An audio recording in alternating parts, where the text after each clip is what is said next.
Welcome to the Business Growth Spotlight, where we shine the light and talk with business leaders from all over the world who are spending their time with us with their wisdom and expertise so we can all grow together. I'm your host, Heidi Schalk, co-founder of HLH Growth Solutions. We help businesses scale revenue through outside the box visibility strategies. And if you're new to the podcast, welcome. We're so excited to have you here. I have a special guest for you. Before we talk with her, I just want to let you know, stay to the end because we have a special gift for you that you don't want to miss out on. But without further ado, let me introduce my special guest today. We've been chatting behind the scenes. She's so much fun. This is going to be a great conversation. So welcome, Cindy Terapak with CertainlyCX to the podcast. I'm so excited to have you here today. Hi, Heidi. I'm excited to be here as well. Thank you. You're welcome. And thank you for being here. So Cindy, can you kick us off and tell us a little bit about yourself, about CertainlyCX and your role within the company? So I have been with Certainly for 3 years. We founded it after, for me, after being in retail and human resources for over 20 years. I won't go into too many numbers, but I've been in retail and human resources for many years. And my partner and I felt like there was a need to create a BPO that takes care of employees and who in turn will take care of the customers. We just wanted to do things differently. We also, want to move quickly. And sometimes when you work with a larger organization, there's a lot of red tape and you can't move as fast as you want. So we created Certainly. Our organization is international. We have over 150 team members around the world in about 10 countries.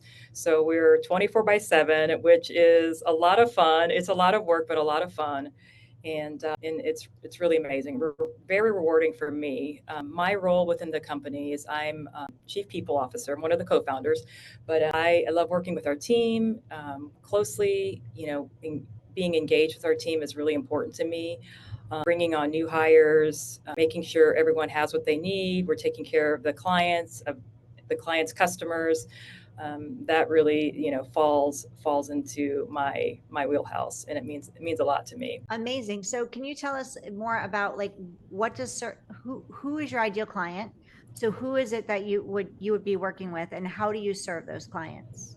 Okay, yes. So, when we started, I imagined that we would work with a lot of e-commerce brands because that was the space that we were in.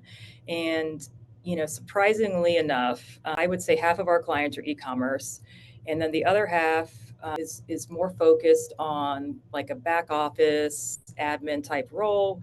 We do a lot of work with healthcare technology and some of that includes AI as well. So we're really kind of split down the middle between like an e-commerce customer service and then some back office support, behind the scenes doing different types of work with, health, like I said, healthcare technology. Um, for an ideal client, I think, and I should add too that we have clients of all sizes. So if you need one person to help, answer customer service tickets, we can do that. If you need a team of 50 to take care of your office, we can do that as well. So we, work with you to find out, what you need. We will tailor a solution that works for you. We will help you find the right tools. If you, need a different CRM, if you want to integrate some AI with some humans, we can help you do that. We can help build it as well. So that's a little bit about us. We want to find what is right for you. We don't, I know some BPOs are very can be strict about having a certain number of seats filled. We don't work that way. So we want to do the right thing. Find the right solution for you. Perfect. So you, based on what you shared, you built a high performing outsourcing and customer experience company. How do you create a sense of connection and culture with remote teams that don't share a physical space? Because you have like over 150 team members throughout the world. So Yes. how do you make that Yeah. that work?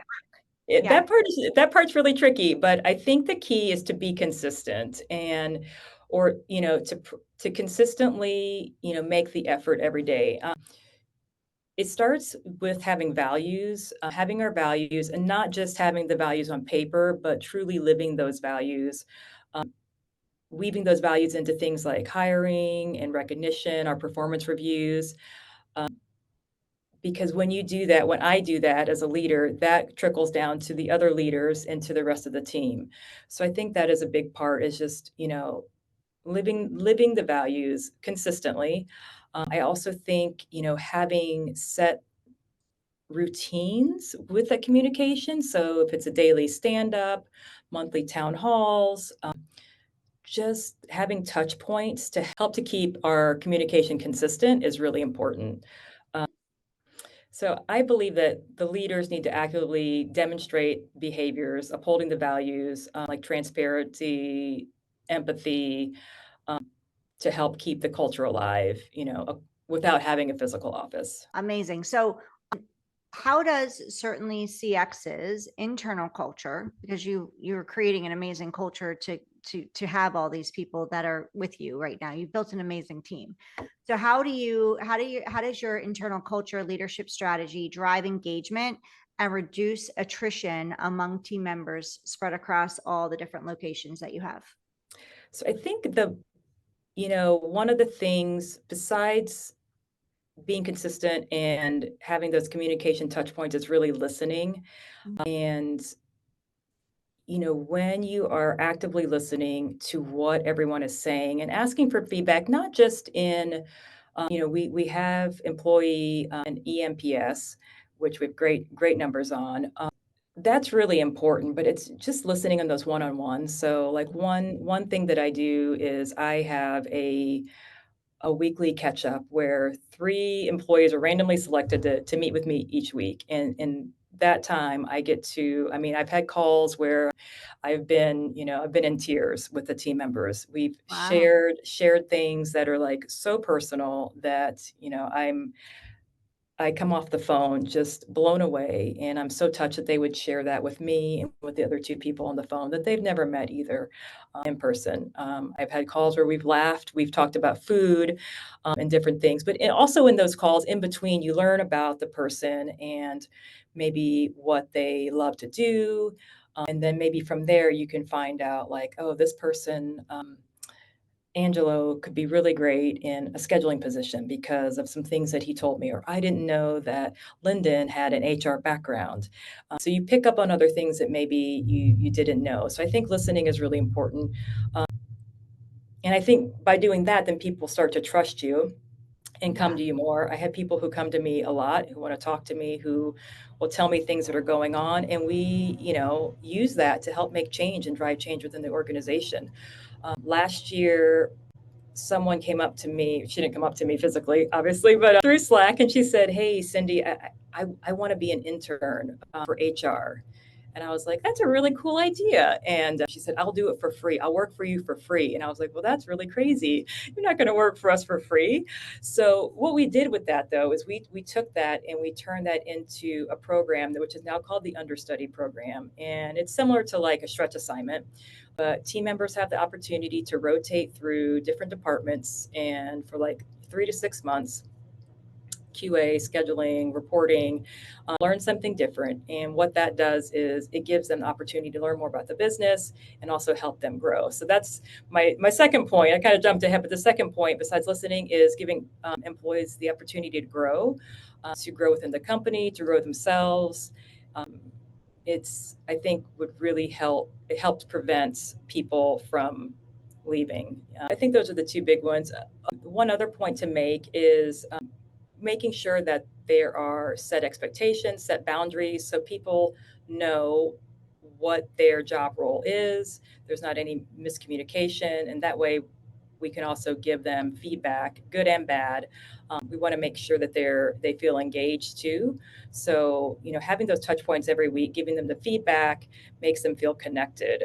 We don't want anyone to feel kind of like off on their own island, which literally some of them are. They're in the Philippines and they're off on their own island. So yeah, we make it a point to make sure they know what their role is, what the expectation is, and to meet with them so they know how they're doing. Yeah. I love that you make it very inclusive.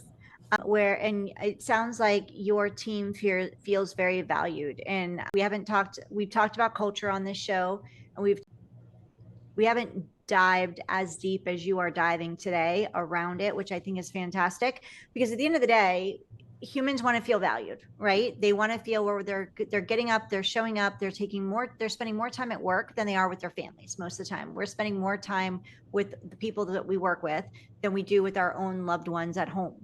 And it's just the way the world has been working for a really long time.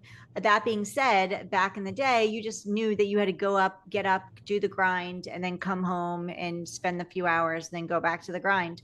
I love that you're making it where it feels very family oriented or very open and inclusive, where if you are having we want to know about you. We want to know about what's working for you, what's not working for you. This is a space where you can feel vulnerable because it's safe, right? And just to your point, you're shocked. You said you were surprised that people are actually sharing on these calls with you and two other people. It's not like they're just talking to you. There's two other people on the line, but they're opening up and sharing and getting vulnerable where you're actually moved to tears.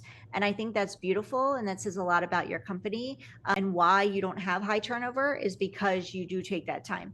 And I love that you have you create this once a week in your company where you'll just talk to three people, or and if you feel, I'm sure if you feel like you need it more, you'll do it more. You'll open up more space to make sure that people need it. But having that kind of open door, that opportunity, I think is really special, and not something I've heard much on this. And I know many companies are doing that more these days, but I haven't heard it spoken about like you're sharing it. So I want to say thank you, because I think it's really important. And for towards our mission of wanting to flip the script on 90% of businesses failing in the first 5 years, we want to flip that number to 90% thriving. This is a big point. So for those of you listening, if you are in the startup phase or the growth phase, this is a key thing. As you bring employees in, or team members, whatever you call them, now I think more people are calling them team members, you want to make sure that you have that communication, right? Like you said, Cindy, communication is key, and you're giving your team that opportunity to share, and they feel valued. And when they're thought about or they're being recruited from another company, they're going to weigh that heavily.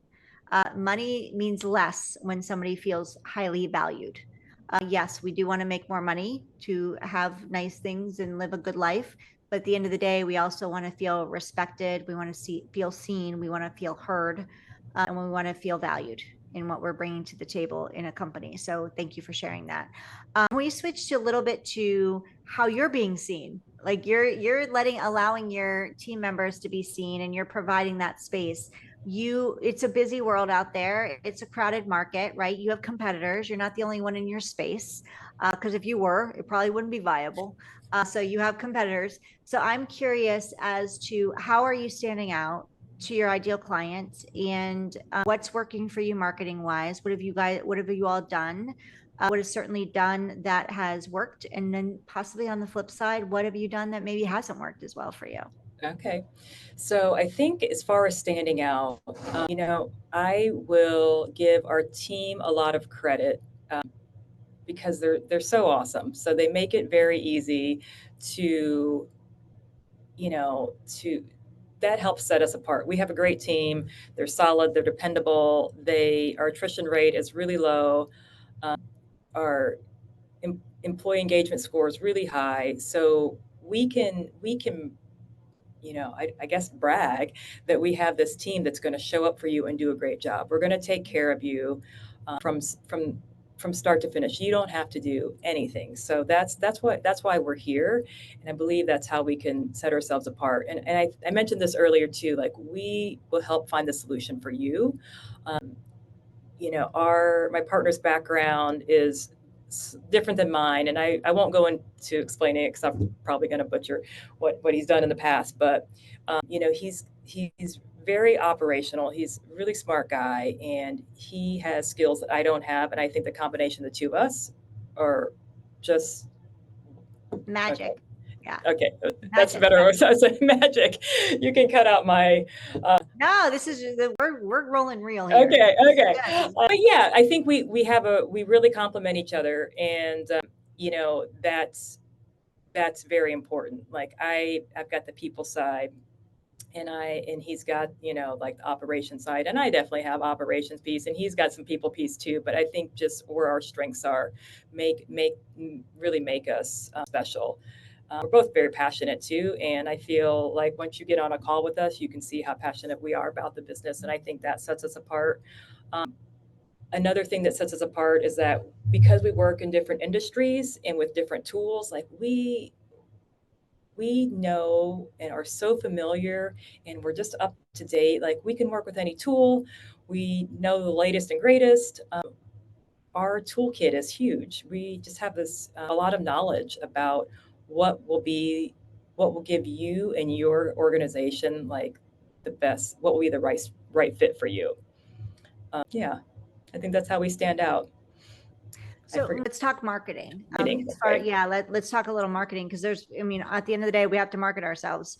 And I know referrals are great, and I'm guessing that you probably get a lot of referrals. But outside of that, and if we want to talk about referrals, let's talk about that. Because a lot of companies, when they're starting, they don't have that. So Right. what has been the way that you've got yourself on the map to grow to 150 team members? To where you are, and you've been able to, he's in his zone of genius and you're in your zone of genius, because when you're starting, many times we're leaning outside of our zone of genius because we've got to juggle many hats. So Right. what are ways that you've all done to get out there in order to be able to create the growth that you've created? That is a great question, and we've done a lot, and we probably have done it all like 3 or 4 times. In the beginning, it started off with, kind of a blend of referral and partnerships. We had to find partnerships, to help, get introductions. It was like partnerships with different, vendors we were using, and we had to, we're using a vendor, and they would make introductions, and they had platforms, and that helped us in the beginning. Um, you know, but referrals have honestly been where most of our clients have come from. It's been word of mouth, have been introductions because of the work that we do, which I'm, really proud of.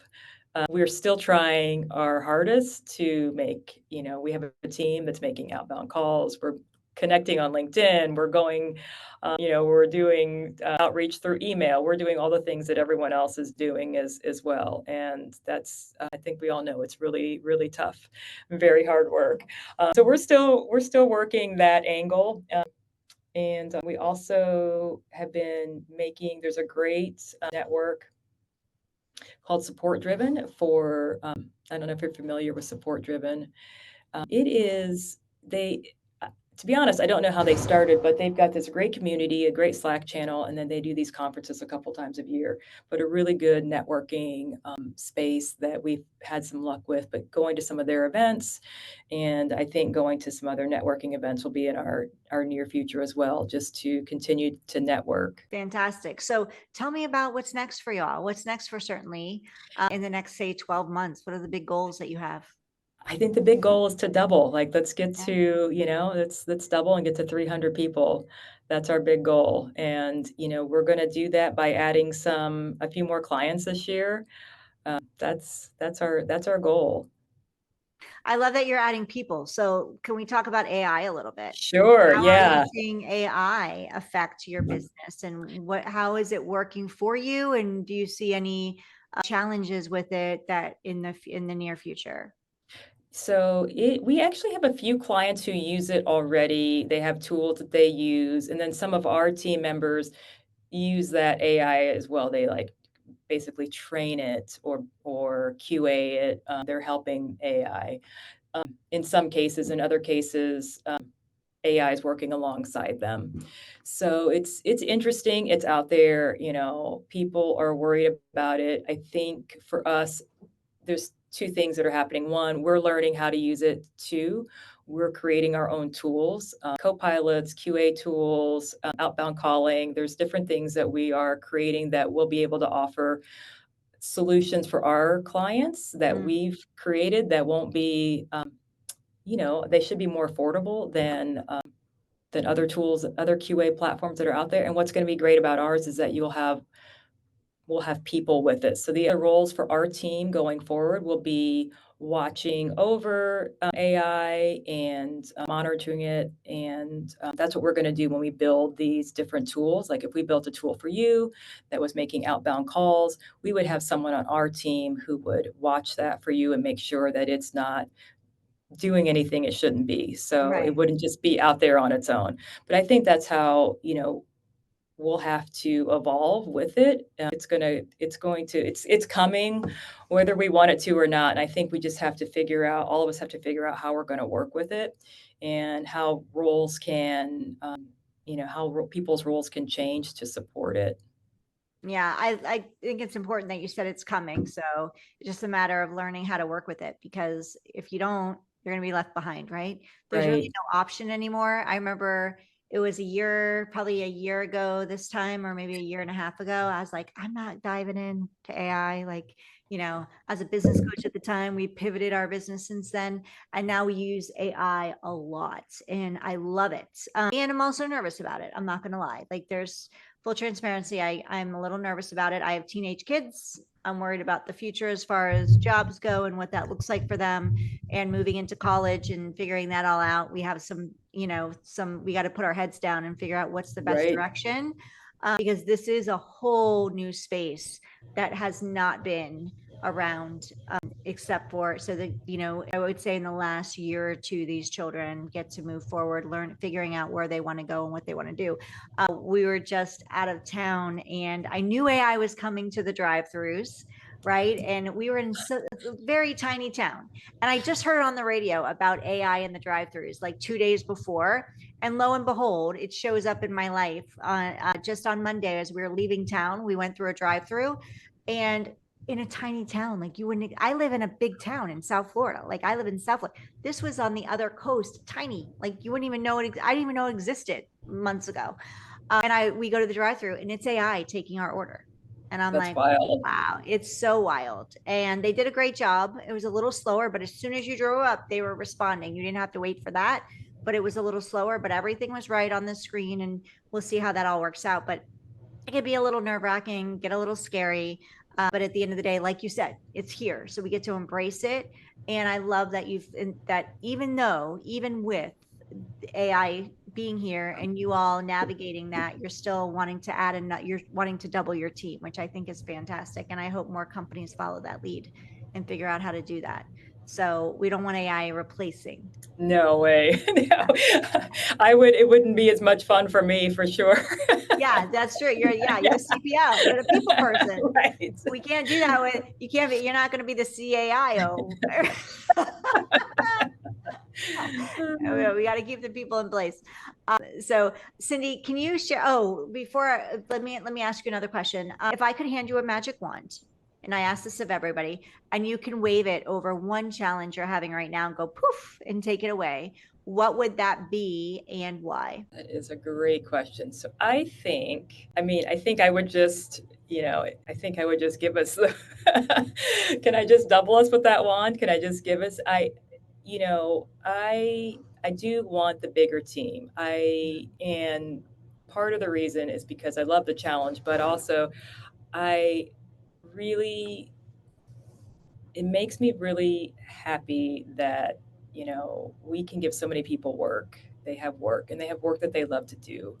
And if we could give another 150 people jobs, I mean, that's what I want more than anything. So that's, yeah, I guess help me find those clients with that magic wand. Fantastic.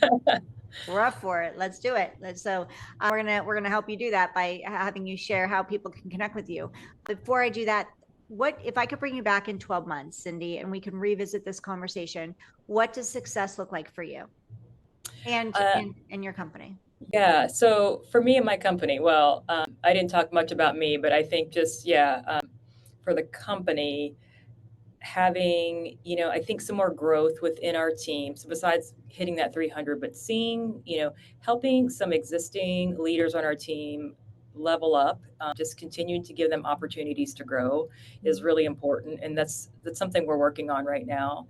I think that would be really great to have some leaders in higher positions, more responsibility. That would be, to me, that would be success. Fantastic. So how can people connect with you, Cindy, and learn more about Certainly? So we have our website, CertainlyCX.com. We're on LinkedIn. I'm on LinkedIn as well. And We have Instagram too, if you want to follow us on Instagram, but LinkedIn is probably where we're most active. Perfect. And I was thinking certainly and perfect at the same time. So I said perfectly. So what's the website again? Just so we can share that. And we're going to have all of this in the show notes, but we want to verbally say it too. So for those of you listening that want to jump in there right now, go check it out. It's certainlycx.com, correct, That's Cindy? correct. That's correct. Perfectly. Okay, so certainlycx.com, go there. If you're watching us on YouTube right now, thank you. Cindy and I say thank you. And drop Cindy a message in the comments below. There's a button on our page for YouTube that says subscribe. We would love for you to hit that subscribe button. That allows us to alert you when more amazing guests like Cindy are coming on the show to share with you how they're growing, what they've done. There are 150 team members in place. They're doing something right. So you definitely want to emulate something that they're doing because they've gotten something right along the journey. And if you know of somebody that could benefit from CertainlyCX's services, then please share this episode with them and let them know how to connect with Cindy. I promised y'all a gift, so I'm going to give that to you right now. If you are looking to grow your visibility, Cindy shared what they've been doing. And what they've been doing has worked because they're growing, obviously. Then go ahead and download our Spotlight to Scale blueprint. You can go to spotlighttoscale.com/blueprint. That'll give you some outside the box ideas on how to be seen in your market to stand out from the crowd and gain more clients and scale your revenue. If you're listening to us on your favorite podcast platform like Apple, Spotify, Amazon, thank you so much. We appreciate you. If you can leave a 5 stars review, we would love it. That's how the platform will shoot out this podcast and Cindy and CertainlyCX to more people. If you can leave a written podcast review, we would love that as well. That helps us, again, spread the word to more people. Cindy, before I wrap up and let you go, is there anything that you'd like to share that I didn't get to ask you or we didn't touch on today? I don't think so. This was really, really great. Really had fun. Thank you. I had a blast too. I'm so excited to have you here. Thank you for your time. Thank you all for listening to Cindy and I. Remember, go to certainlycx.com, check them out. Reach out to Cindy on Instagram or on LinkedIn. We will have all of our links inside the show notes. And I look forward to seeing you on the next episode of the Business Growth Spotlights.